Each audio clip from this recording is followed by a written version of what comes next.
Bon, salut les amis. 10 000 abonnés. 10 000 fois merci en fait.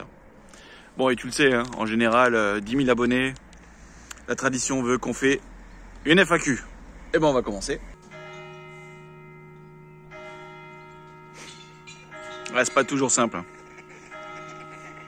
Ouais, c'est jamais simple. Ouais, ça va pas être possible de faire une vidéo ici. On va ailleurs. On est mieux là. Bon, on va commencer avec la première question. Quels sont mes projets pour 2023? Mes projets road trip pour 2023. Et je vais pas en donner.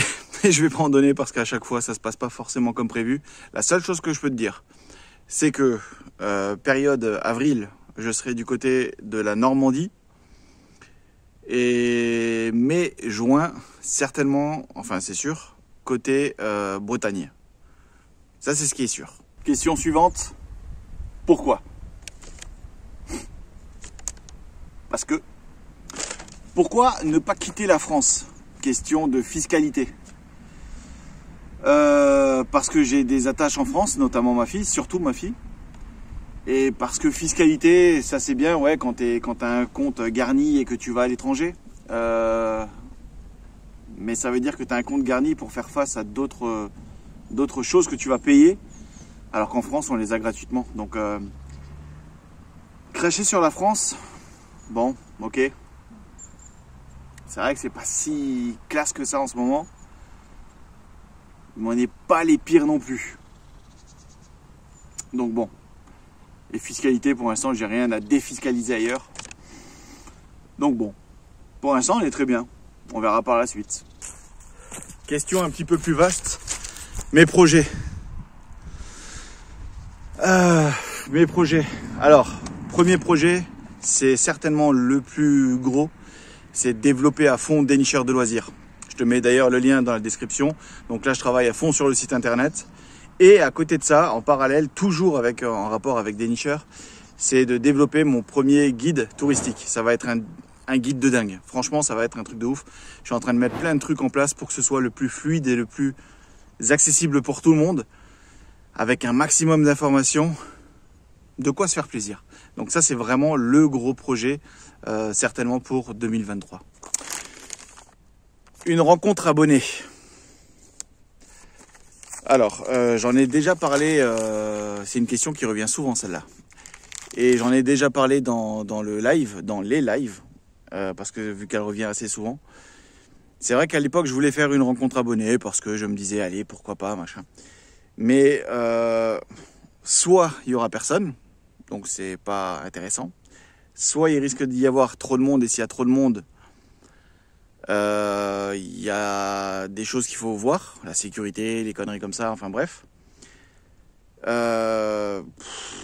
Non, je préfère en fait rencontrer les personnes presque en solo, tu vois, de manière individualiste. Vous me dites, voilà, je suis là, j'y suis aussi, on se rencontre. Et je pense qu'on aura plus de temps pour se découvrir chacun et partager encore plus que si on était tout un groupe. Je pense que c'est beaucoup plus intéressant. Et puis en même temps, 10 000 abonnés, bon, c'est pas un truc exceptionnel pour faire une rencontre. Mais j'aimerais faire un truc, et il y a un truc de prévu. Mais je sais pas si je vais pouvoir le faire.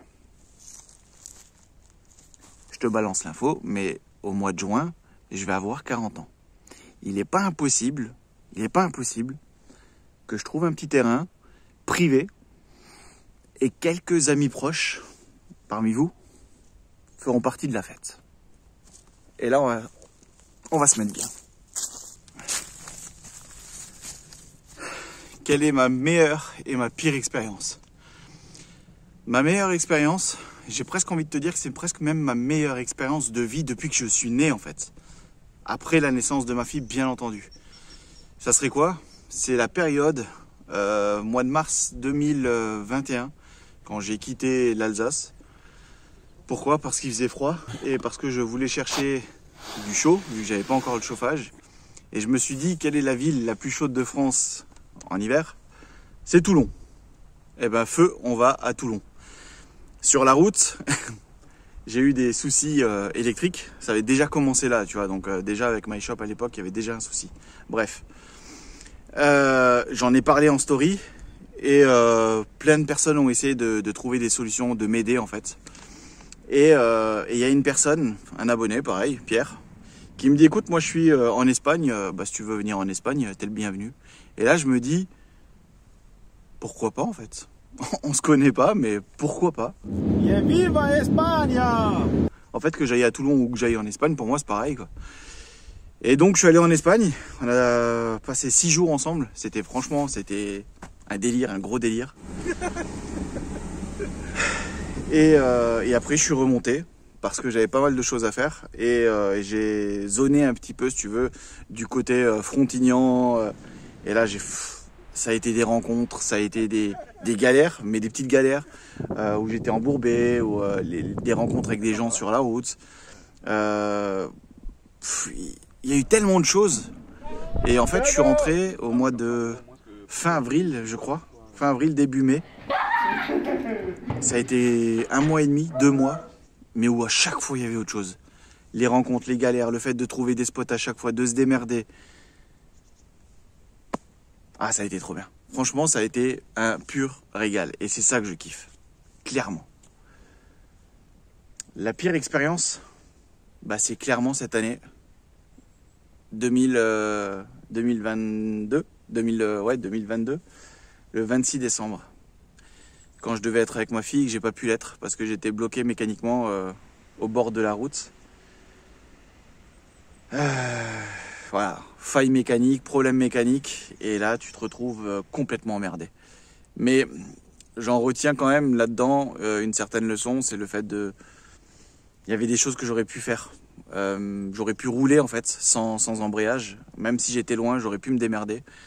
Chose que j'ai appris en fait par la suite. Donc finalement, j'apprends quand même. Mais ne pas être avec ma fille pour Noël, ouais, ça a été clairement la pire des expériences. Mais c'est comme ça. Allez, on va au bar. Rapproche-toi, t'es trop loin. Viens. Voilà, on n'est pas mieux ici. Bon, prochaine question.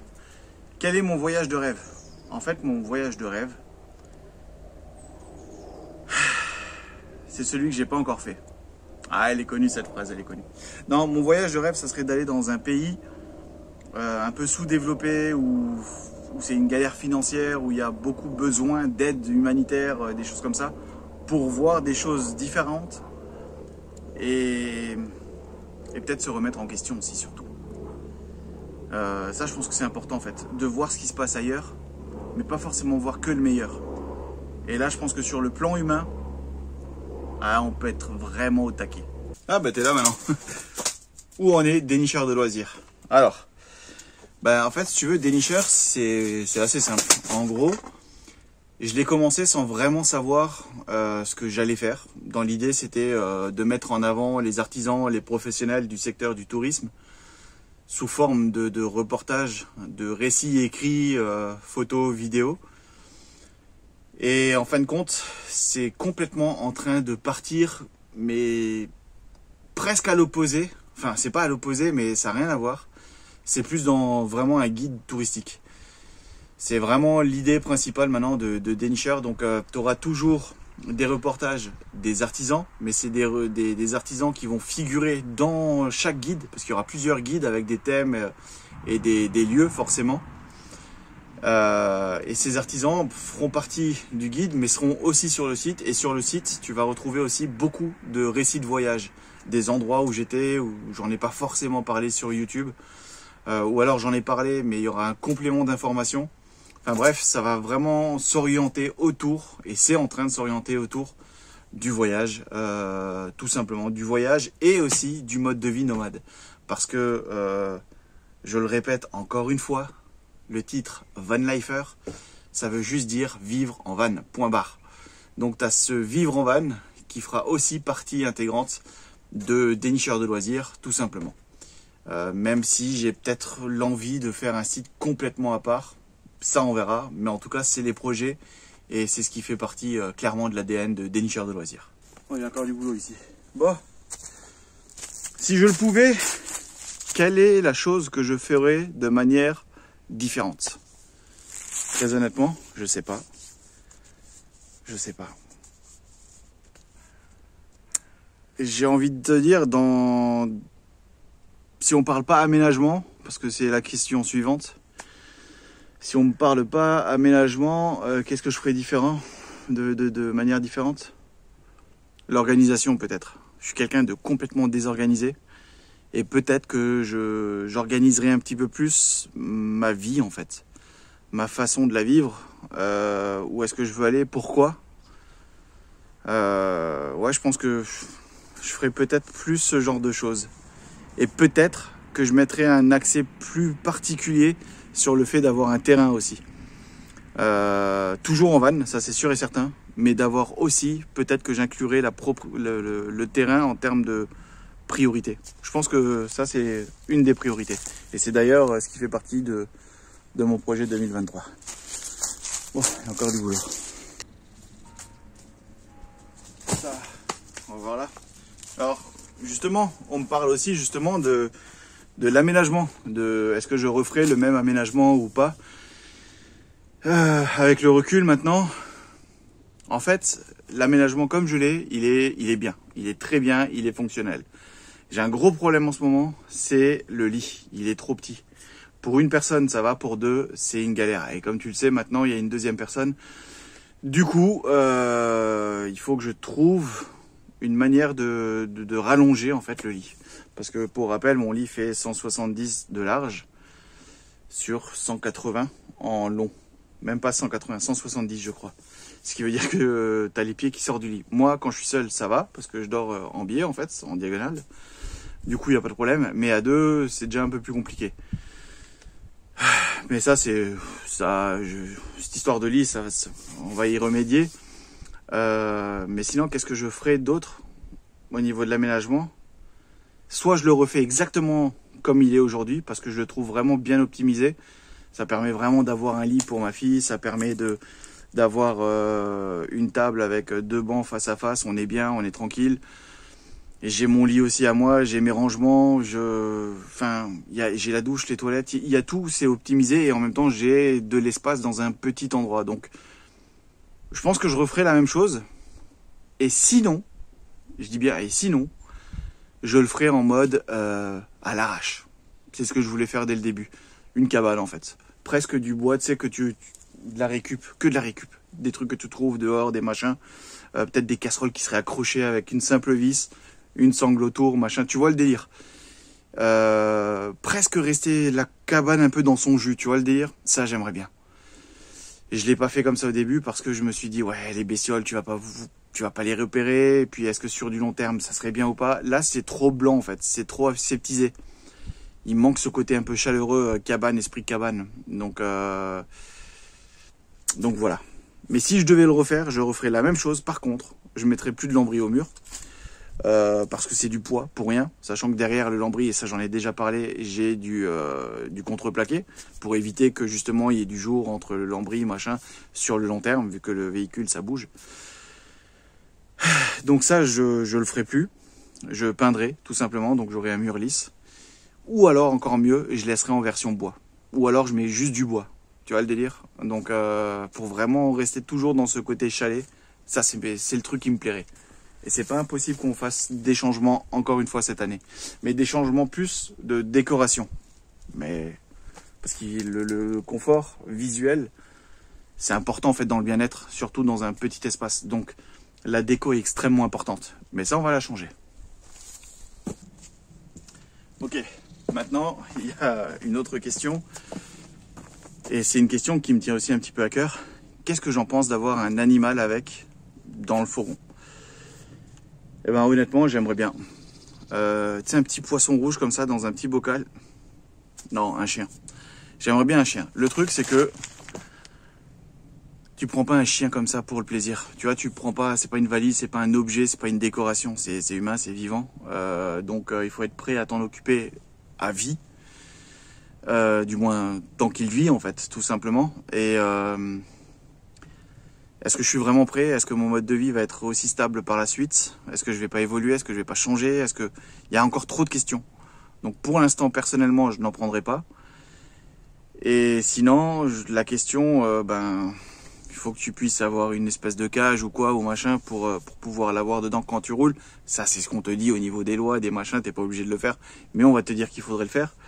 Je me suis d'ailleurs toujours posé la question du pourquoi, du comment. Et en fait, le pourquoi, il est tellement logique. C'est que si demain tu fais un accident, ton chien, en fait, il va vouloir te protéger. Il laissera pas les secours venir t'aider. Donc c'est pour ça qu'en fait, qu'il faut qu'il puisse être mis en box, en fait, en cage pendant que tu roules. Et sinon, bah, ça dépend des pays où tu vas aller. Tu auras des pays où il va te falloir des vaccins, il va te falloir des trucs un peu spécifiques qu'on n'a pas chez nous. Tu l'as tout le temps en fait. Donc si tu veux visiter des musées, des trucs, des fois tu pourras pas. Donc tu vas aller chez des amis, des fois ils sont pas acceptés les chiens ou quoi. Enfin tu vois, je veux dire, ça peut être une contrainte. Donc il faut vraiment le prendre parce que tu as envie et parce que c'est important pour toi. Mais ne pas le prendre parce que c'est un objet de déco ou je sais pas quoi, ou juste parce que tu es seul. Ça serait complètement stupide, et encore moins de le prendre pour une raison de sécurité. Souvent j'entends oui mais je suis une femme, ou alors je me sens pas en sécurité, et du coup un chien, qu'est-ce que vous en pensez? C'est pas parce que tu es une femme que tu es plus en insécurité qu'un homme. Ça déjà. L'expérience nous le montre. Et de prendre un chien pour la sécurité, ah, ça serait une erreur. Et ça serait triste. Mais bon.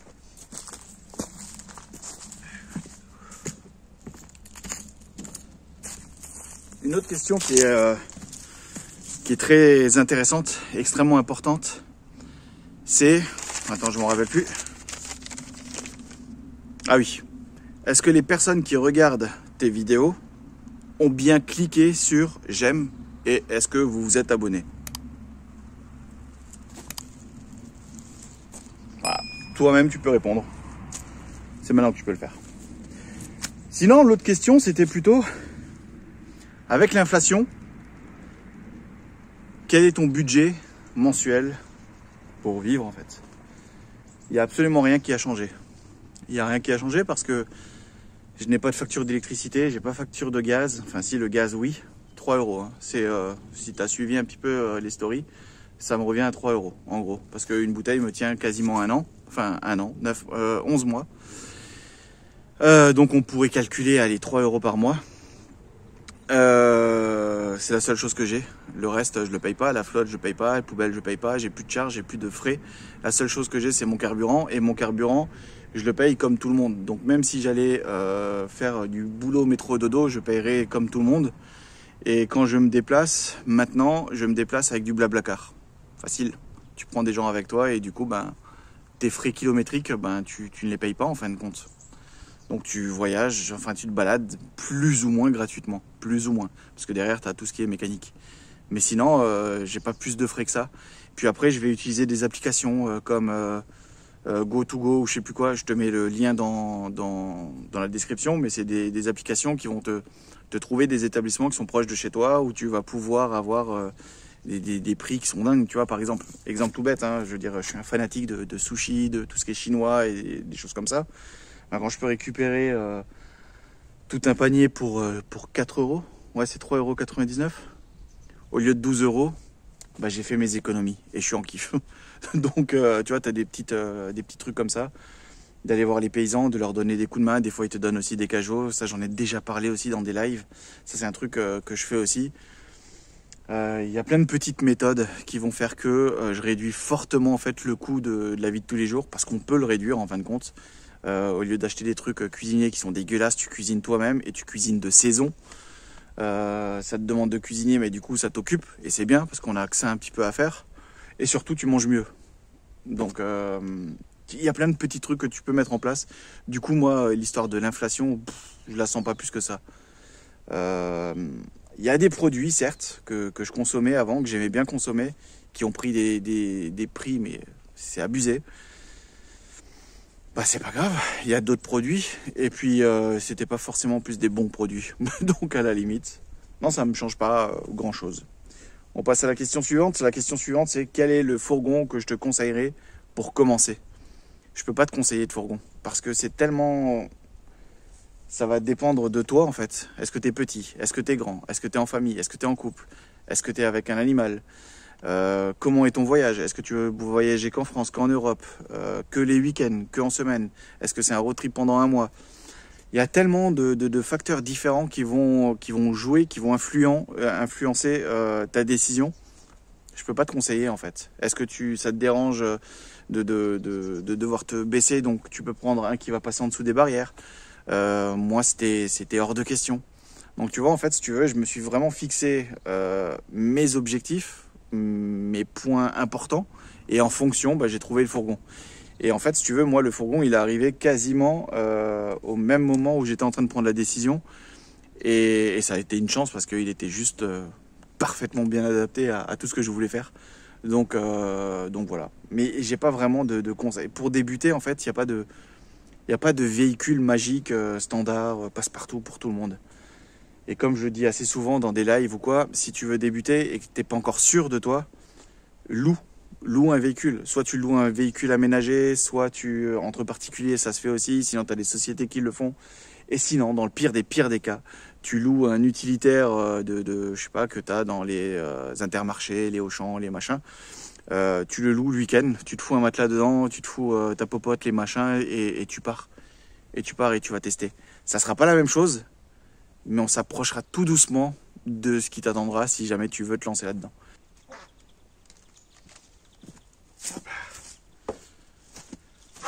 Alors, est-ce que je ferai un long road trip cette année avec ma fille comme on aurait pu le faire déjà l'an passé?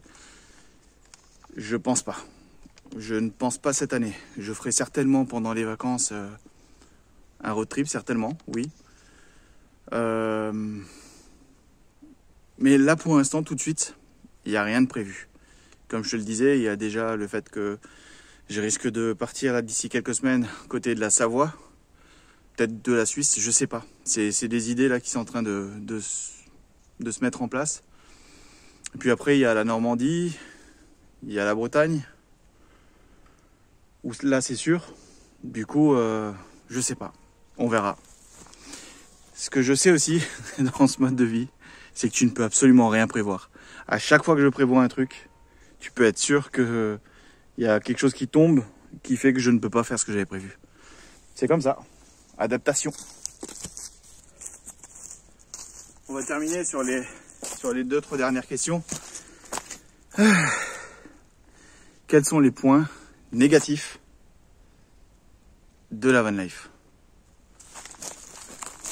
Ça, je pense que je l'aurais dit assez souvent, donc vous connaissez déjà ce point.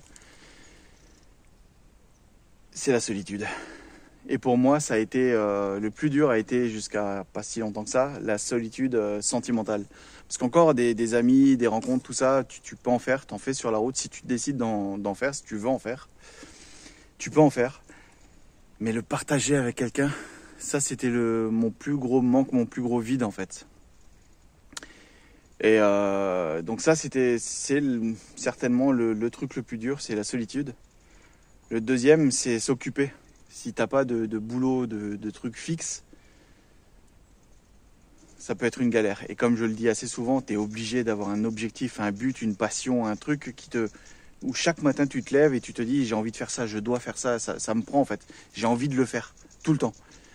Et du coup, en fait, tu ne vois plus les choses qui peuvent être négatives, comme par exemple avoir un espace qui est restreint. Ça aussi, c'est un truc qu'on me dit souvent. On me dit ouais, mais c'est petit chez toi, ça te dérange pas, comment que tu fais? Moi, ce que j'aime bien dire, en fait, c'est que c'est petit, certes, mais j'ai toilette, j'ai douche, j'ai une cuisine, j'ai une chambre, j'ai mon salon, mon bureau. J'ai tout au même endroit. Donc, gain de temps pour faire du ménage. Et j'ai tout à proximité, donc ça me coûte moins cher à l'entretien. Enfin, il y a plein d'avantages. Et effectivement, après, tu vas me dire, oui, mais c'est petit. Ouais, mais quand tu es chez toi et que tu es aux toilettes, en même temps, tu n'es pas en train de cuisiner. Enfin, j'espère. Tu n'es pas en train de dormir pendant que tu es en train de cuisiner. Ou alors c'est dans tes rêves. Du coup, en fait, chaque endroit, c'est petit, en fait, dans ta maison. Ta cuisine, elle n'est pas immense. Ton salon, il n'est pas immense. En fait, tu vois, chaque pièce a une certaine taille. Moi, j'occupe à chaque fois soit la cuisine, soit les toilettes, soit la douche. Donc, finalement, j'ai pas de problème. Et surtout, après, mon jardin. Mon jardin, il est là où je décide de l'avoir, en fait. Ça, c'est pas négligeable. Et sinon, ça pourrait être l'hiver. Ça pourrait être l'hiver, l'humidité, si t'es pas équipé de chauffage, si tu n'as pas de, si t'es pas organisé, l'humidité, le froid, ça peut être un problème. Et puis un autre problème, c'est les problèmes mécaniques. Mais les problèmes mécaniques, c'est normal en fait. Tu n'as pas d'entretien de maison ou d'appartement ou de machin, mais tu as un entretien véhicule. C'est normal.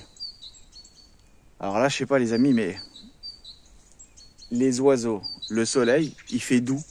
J'ai l'impression là, je me sens psychologiquement là, j'ai l'impression on va revivre. Parce que effectivement, l'hiver, tu vois, c'est une bonne...